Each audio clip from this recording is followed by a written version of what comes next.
오늘 하나님께서 저와 여러분에게 주시고자 하시는 은혜의 말씀의 제목은 세상과 다른 복, 세상과 다른 행복의 기준이라는 제목으로 말씀 전하기를 소원합니다. 이 말씀을 읽고 듣고 보는 가운데 성령 하나님의 북포수와 같은 은총이 저와 여러분들 심령 가운데 넘쳐날 수 있기를 존귀하신 예수님의 이름으로 간절히 축원드립니다. 세계 청소년들의 가치관을 조사한 바에 따르면 우리나라, 그러니까 대한민국 청소년들은 돈으로 행복을 살 수 있다고 응답한 비율이 무려 60%가 넘었다고 합니다. 교육열이 높은 이유도 또 부모님의 욕구 충족과 돈을 얻기 위한 수단이라고 응답을 했습니다. 미국 컬럼비아 대학 경영대학원의 그 연구진들이 발표에 따르면 사람의 뇌에는 돈이 있으면 행복해질 수 있다는 확신이 담겨져 있다고 합니다. 행복한 환경, 행복한 모양, 행복한 휴식, 행복한 의복, 행복한 음식은 모두 다 돈으로 살 수 있다고 믿는 것입니다. 그러나 행복을 느끼는 감정은 다릅니다. 월 스트리트 저널에서는 다수의 그 연구를 통해서 행복감은 자기를 위해서 돈을 쓰기보다는 남을 위해 돈을 쓸 때 더 크게 느낄 수 있다고 말했습니다. 반면 돈이 자기 만족과 축적을 위한 수단이 될 때 인간의 행복감은 크게 늘지 않는다. 오히려 떨어진다라고 말합니다. 행복감을 얻지 못하면 우리는 자연스럽게 후회를 남기게 됩니다.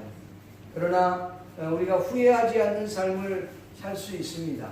그것은 그렇게 어렵지 않습니다. 육체적 그 만족보다는 정신적 만족의 희열과 긍지를 느끼는 것입니다. 정신적 만족은 그리 어려운 선택을 요구하지 않습니다. 많은 비용을 필요로 하지도 않습니다. 그저 내가 가지고 있는 것을 나누고 함께하며 배려하는 따뜻한 마음에서 만들어지는 것입니다. 마음과 생각만 바꾸어도 행복의 기준은 달라질 수가 있습니다. 어느 가수의 노래 가사처럼 숨 쉴 수 있어서, 바라볼 수 있어서, 만질 수가 있어서 정말 행복합니다.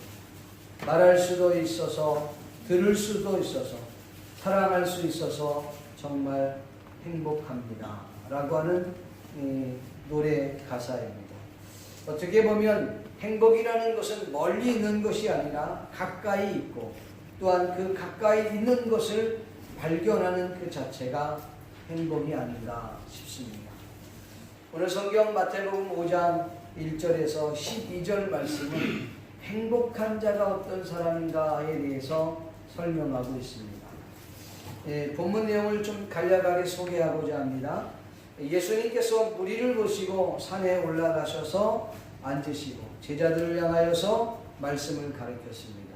그리고 예수님의 말씀을 듣기 위해서 산에 꾸역꾸역 올라온 많은 무리들이 있는데 그들 앞에서 예수님께서 입을 여시고 제자들과 모인 무리들을 향하여서 사람에게 행복한 사람은 정말 사람이 행복한 것은 어떤 것으로 인해서 행복하느냐라는 것을 가르쳐 주셨습니다. 산에서 가르쳤다 해서 흔히 우리는 산상수훈이라고 합니다. 우리가 알고 있는 산상수훈은 마태복음 5장 1절에서 12절까지만 산상수훈이라고 그러는데 그게 아니라 그 마태복음 5장부터 7장까지가 산상수훈입니다. 예수님이 산에서 정말 주옥과 같은 말씀을 가르쳐줬어요. 그래서 많이 있지만 저는 산상수훈의 대표적인 부분을 오늘 말씀을 전하고 넘어가려고 합니다.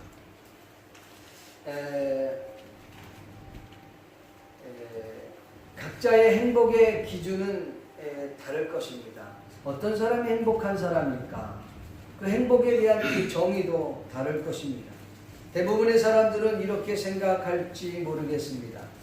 세상 사람들이 부러워하는 위치에 있는 사람이 행복한 사람은 아닐까. 노골적으로 말하면 물질적으로 돈이 많은 사람이 행복한 사람은 아닌가. 또 명예와 권력을 갖고 자신의 인생을 좌지우지할 수 있고 심지어는 타인의 인생마저도 움직일 수 있는 그런 능력자가 행복한 사람은 아닐까. 아니면 타인으로부터 존경을 받는 사람이 행복한 사람일까. 또 어떤 사람들은 말하기를 부유하고 윤택한 환경에서 자라고 그곳에서 생활하는 사람이 행복한 사람 아닙니까? 라고 말합니다. 또 이렇게 말할 수도 있겠죠. 자기가 하고 싶은 일을 하면서 사는 사람이 행복한 것 아니냐. 네, 동의합니다. 어쩌면 제자들과 예수님의 말씀을 듣기 위해서 찾아온 사람들도 이와 같이 생각했을지 모르겠습니다. 사랑하는 성도 여러분, 여러분들은 어떻게 생각하십니까? 여러분들은 지금 행복하신지요? 여러분들이 생각하고 있는 행복의 기준, 축복의 기준은 무엇이라고 생각하십니까? 성경이 말하는 축복, 성경이 말하는 행복의 기준은 우리들이 생각하는 그와 같은 기준과는 약간의 동떨어져 있는 것을 오늘 본문을 통해서 우리는 알 수 있습니다. 사실 이 본문은 깊이가 있는 내용이기 때문에 시간을 많이 들여서 정말 한 절, 두 절을 가지고 한 3, 40분을 할애해야 되지만 시간 관계상 제가 이 8가지를 짤막짤막하게 간단하게 요약해서 말씀을 전하려고 합니다. 먼저 심령이 가난한 자는 복이 있나니 천국이 저희 것입니다. 성경은 가난한 것이 복이라고 말하지는 않습니다. 물론 누가복음 말씀에는 가난한 자는 복이 있나니 천국이 저희 것이라 이렇게 말을 했습니다. 근데 우리가 생각하는 것처럼 재정적으로 물질적으로 가난 그 자체가 복이다 라고 말하고 있는 것은 아닙니다. 그러나 우리가 영적으로 또 이 부분들을 해석해 볼 때면 우리가 가난 그 자체가 꼭 저주는 아닙니다. 때로는 그 가난이 우리에게 복이 될 수가 있습니다. 오히려 그 가난이 하나님을 더 가까이 나아가게 할 수 있는 그런 기회가 될 수 있기 때문입니다. 사실 우리가 가난할 때는 하나님을 더 찾습니다. 사실 우리 대한민국이 1960년대, 70년대 그때는 정말 가난했기 때문에 하나님의 복음을 찾아서 그리고 예수님을 찾고 하나님을 절대적으로 의지했던 그런 나라였습니다. 그러나 지금은 어떻습니까? 지금은 그렇지 않습니다. 우리가 경제적으로 부유해지니까 여러분 주님을 떠나기 시작. 영국이 그랬습니다. 미국이 그랬습니다. 지금 대한민국이 그랬어요. 지금 이 중국은 하나님을 막 찾고 있습니다. 베트남이나 인도나 아주 열악한 환경에 살고 있는 사람들은 하나님을 찾아요. 지금 유학생으로 있었던 여러분들 지금은 결혼해서 여러분들이 이제 가정을 꾸미고 있습니다만 유학생일 때 여러분들 어땠습니까? 등록금이 없어서 물질이 없어서 알바하면서 다리가 퉁퉁 붓도록 있으면서도 힘들고 어렵지만 하나님의 전을 매일같이 찾아와서 하나님 앞에 부르짖으며 하나님 등록금 없어요. 저 이게 없어요. 야채기 없습니다. 얼마나 부르짖었습니까? 그런데 지금은 어때요? 시간이 없다고 교회 나오지 않습니다. 교회가 멀다고 나오지 않습니다. 뭐 여러 가지 형편, 네, 그것이 현실이니까 그거를 부인할 수는 없어요. 그러나 우리의 마음은 약간은 떠나 있지 않는지 한번 생각해 보십시오. 풍족하면 하나님을 의지하지 않습니다. 오히려 물질을 의지하고 환경을 의지하게 되는 것입니다. 그런 점에서 가난은 절대 저주가 아닐 것입니다. 오히려 하나님과 더 가까워질 수 있는 축복의 매개차가 되기도 한다는 사실입니다. 여러분 오늘 본문 말씀의 이 가난한 자라는 말은 스스로의 힘으로 의식주를 해결하기 어려운 자를 가리켜서 말하는 것입니다. 당시 예수님 당시에 그 이스라엘은 로마의 수탈과 가진 자의 횡포로 인하여서 가난한 자가 많이 있었습니다. 이 가난이라고 하는 말은 히브리어의 가난의 의미는 의존이라 그런 의미를 갖고 있습니다. 그러니까 심령이 가난한 자라라고 하는 것은 영적으로 하나님을 의지할 수밖에 없는, 영적으로 하나님을 의지할 수밖에 없어. 그리고 그것을 자각하고 있는 사람이 복이 있는 사람이다. 그렇게 말씀하고 있는 것입니다. 영적으로 하나님의 도움 없이는 살아갈 수 없는 존재입니다. 하나님을 철저히 의지하고 그분을 의존하지 않으면 살아갈 수 없는 그런 사람, 그런 사람이 복 있는 자라고 성경은 말씀하고 있는 것입니다. 사랑하는 성도 여러분, 여러분은 영적으로 하나님 없이는 살 수 없는 사람들입니다. 나는 주님 없이는 살 수 없어요. 이렇게 생각하고 있지 않습니다. 한번 정리해 보십시오. 두 번째로는 애통하는 자는 복이 있나니 그들이 위로를 받을 것이니라 그랬습니다. 우는 자, 징징대는 자, 통곡하는 자가 복이 있다는 말인가? 아마도 그런 말씀은 아닐 것입니다. 여기에서 이 애통이라고 하는 말은 왜 애통하느냐라는 것이죠. 이 애통이라고 하는 말은 하나님과 그 인간 사이를 갈라놓는 죄 때문에, 하나님과 인간 사이를 갈라놨던 그 죄, 자신의 그 죄 문제 때문에 깊이 슬퍼하고 애통하는 자, 철저히 회개하는 마음을 가리키는 것을 말하는 것입니다. 다른 표현으로 말하면 철저하게 회개와 죄에 대한 슬픔 없이는 천국을 소유할 수 없다는 역설적인 말이 되기도 합니다. 성경은 말하기를 자신의 죄 문제 때문에 슬퍼할 정도가 아니라 그냥 애통하고 애절하고 정말 창자가 끊어질 정도로 눈물 흘리며 부르짖는 그가 복이 있는 자다. 그렇게 설명하고 있다는 것입니다. 여러분, 우는 것이 무슨 복이 되겠습니까? 그러나 우는 것도 여러분 종류가 있어요. 자신의 죄 문제 때문에 애통하는 자 말이에요. 그 사람은 복이 있는 자. 그래서 그런 사람은 위로를 받을 것이라는 거예요.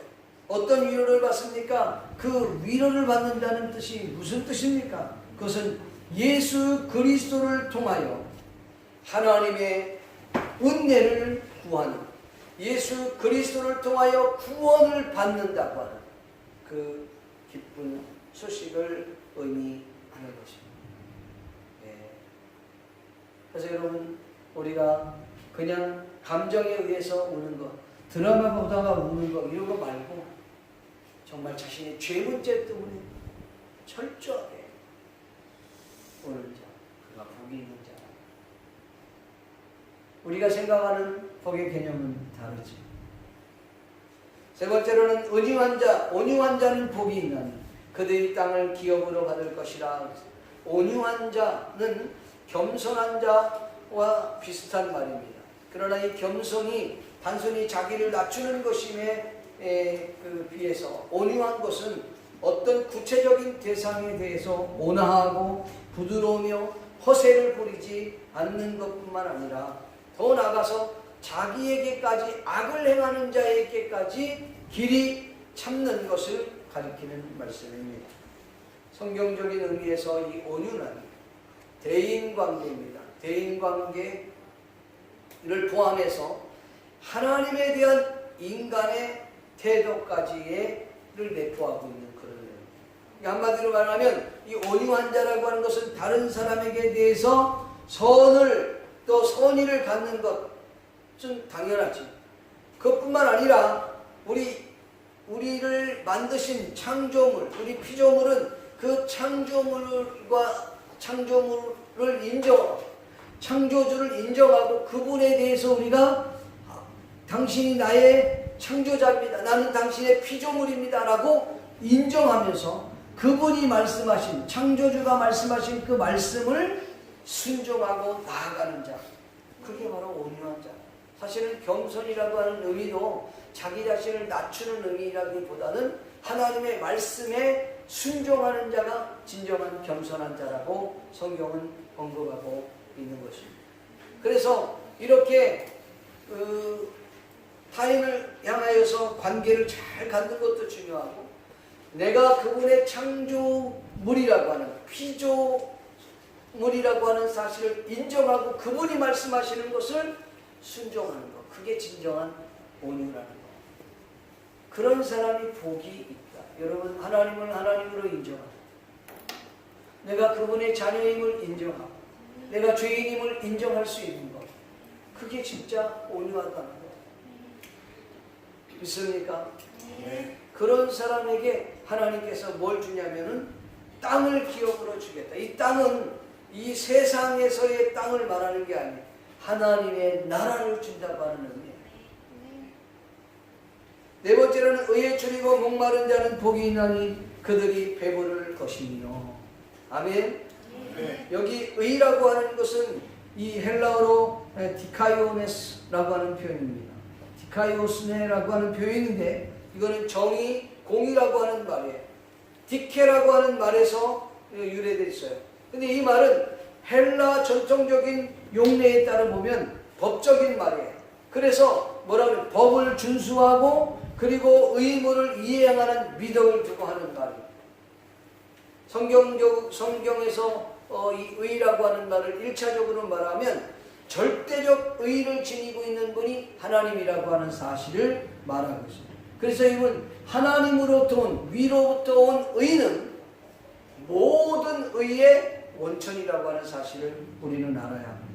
그래서 여기서 의에 줄이고 목마른 자라고 얘기했습니다. 여러분, 의에 줄이고 목마른 거예요. 건강한 사람은요, 일하고 힘들고 뭐 어떤 일을 하고 나면 목이 타는 거예요. 그게 건강한 사람이에요.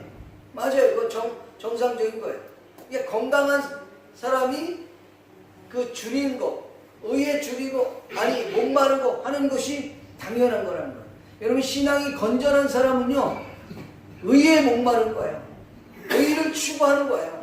하나님을 추구하는 거예요. 하나님을 찾는 겁니다. 문을 두드리는 것입니다. 이게 건전한 신앙을 갖고 있는 사람이라는 것이죠. 믿습니까?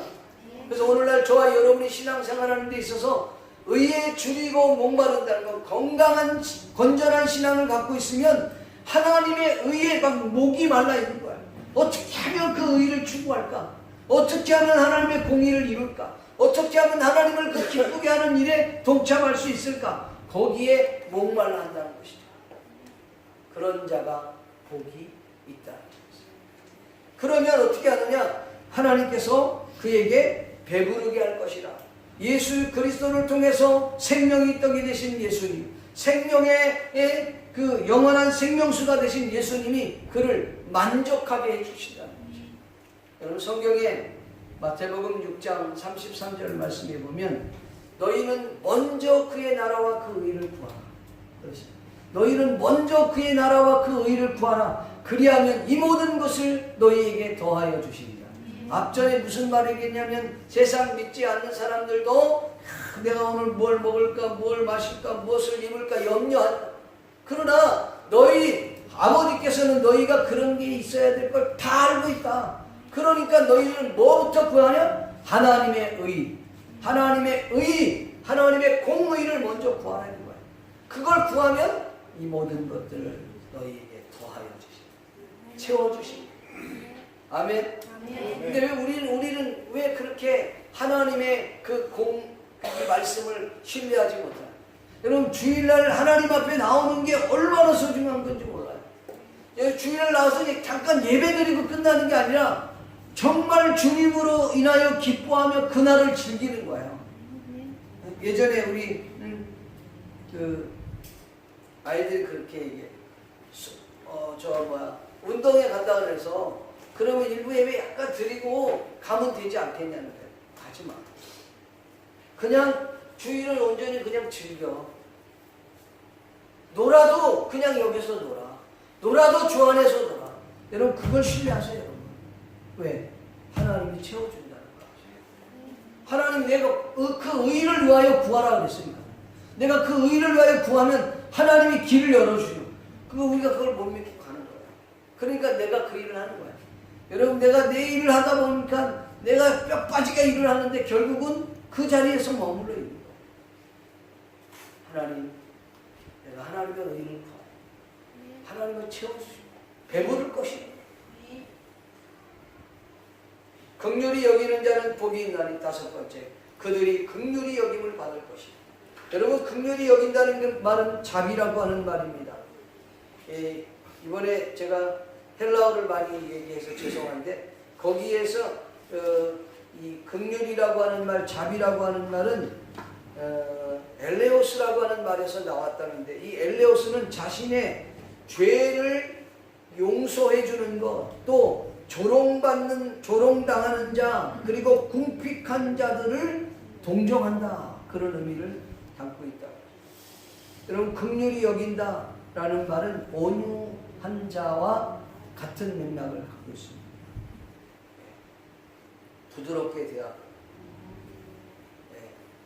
그들을 잘 관계를 형성하고, 이게 죄를 용서해 주는 것, 그 다음에 조롱당하고 있는 사람, 궁핍하고 있는 그들을 동정한다, 자비를 베푼다, 그런 의미를 갖고 있다는 것입니다. 성경에서 말하는 이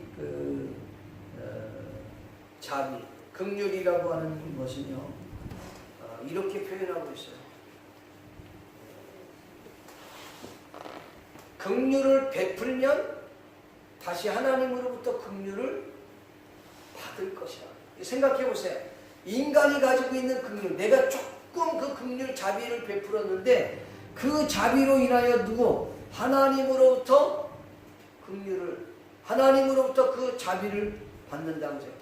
하나님의 자비는 우리가 비교할 수가 없는 거야, 인간. 우리는 진짜 이만큼 했는데 하나님은 이렇게 한다. 그 표현을 나중에 설명을 해줍니다. 뭐라고 되어 있느냐면 누가복음 6장 37절 38절에 보면 이렇게 말합니다. 너 비판하지 마라. 그러면 너희가 비판받지 않을 것이다. 정죄하지 마라. 그러면 정죄받지 않을 것이다. 용서하라. 그리하면 너희가 용서를 받을 것이다. 줘라. 여러분 우리가 주어라 그래.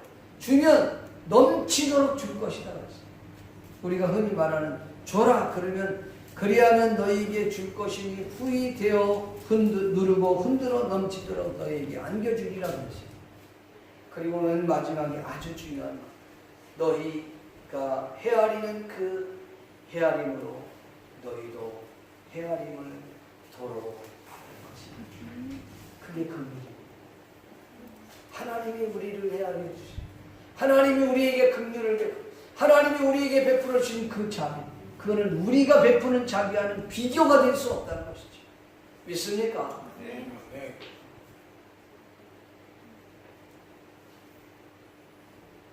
나는 도저히 용서가 안 돼, 이게 아니라 긍휼을. 성경에 보니까 마음이 청결한 자는 복이 있나니 그들이 하나님을 볼 것이라. 여러분 일반적으로 마음이 청결하다 그러면 순수하다 아니면 좀 깨끗하다 그런 말이에요. 그렇죠? 그게 영적으로 우리가 마음이 청결하면 하나님을 본다는 거예요. 하나님을 보는 걸 우리가 직접 하나님을 볼 수 있어요, 없어요?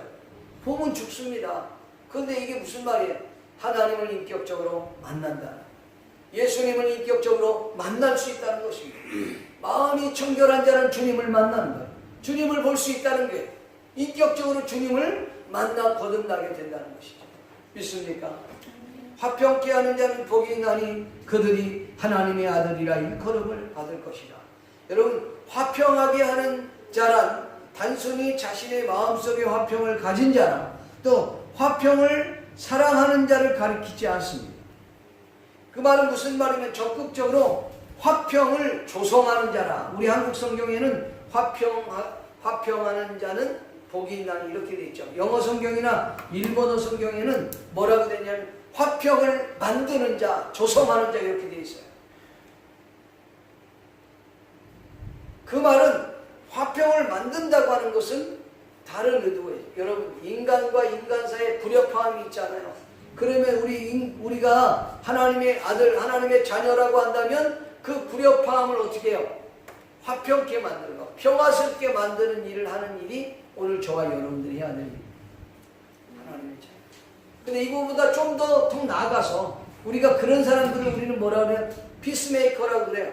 근데 좀 더 한 발자국 더 나아가서 믿지 않는 자와 하나님 사이를 연결해 주는 거예요. 화평시켜 주는 거예요. 믿지 않는 사람을 주님께로, 하나님께로 이끌어줘서 그로 하여금 하나님의 통치를 받고 하나님의 통치를 받는 그들이 참된 기쁨과 행복을 누리게 우리가 그 다리 역할을 한다는 거예요. 그 다리 역할을, 인간과 하나님 사이 역할을 누가 했습니까? 예수님이 한 거예요.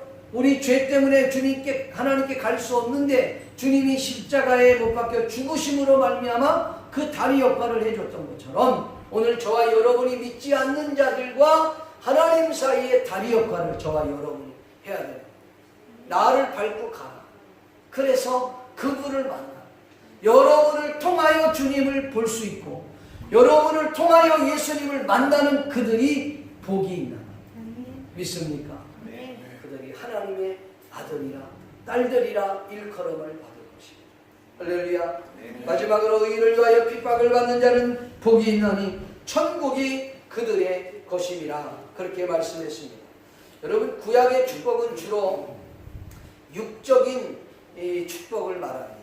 그리고 현세적인 축복을 성격이 강했어요. 그러나 신약의 축복은 현세의 고난도 오히려 축복으로 취급하고 또 영적이고 내세적인 성격이 강해요. 그래서 의를 위하여 핍박을 받는 자는 이렇게 되어 있죠.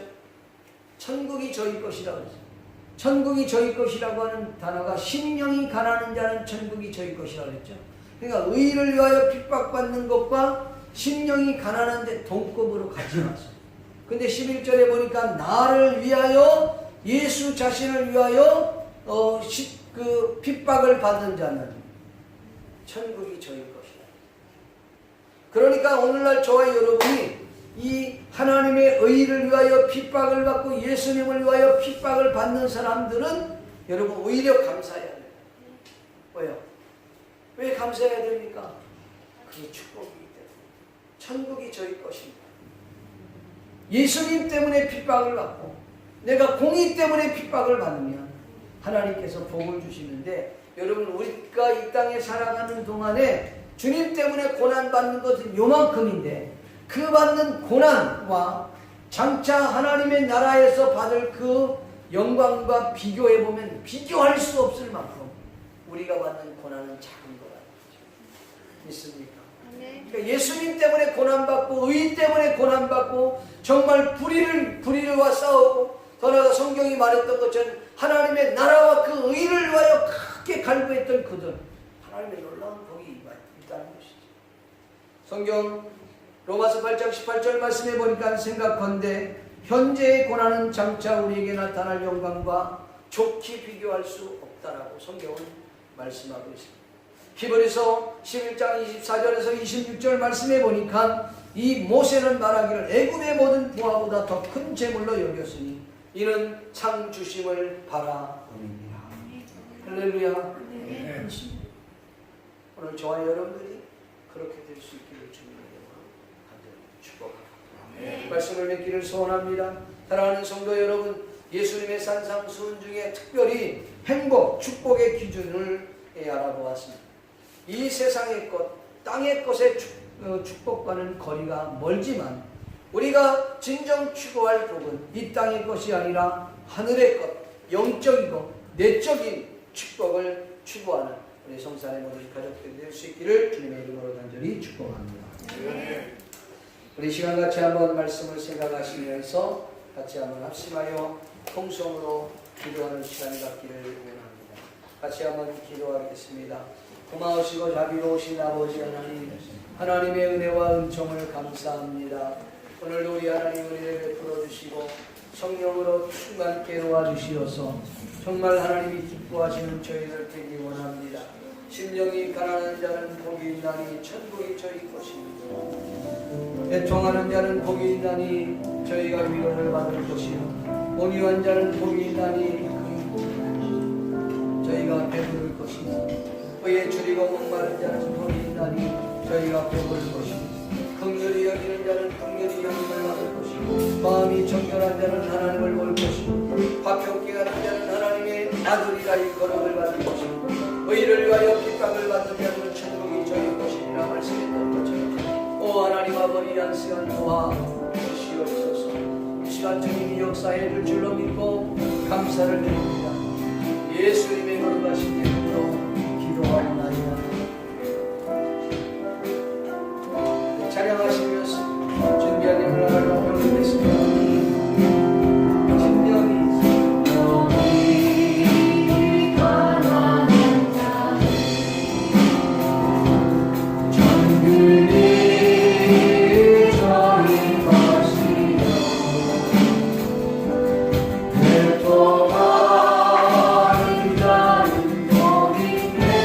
내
하나님 아버지의 크신 사랑과 성령님의 감화, 감동, 위로, 교통하신 역사가 오늘 이 자리에 모인 모든 하나님의 자녀들 머리 위에 지금부터 영원토록 함께 있을지어다. 아멘.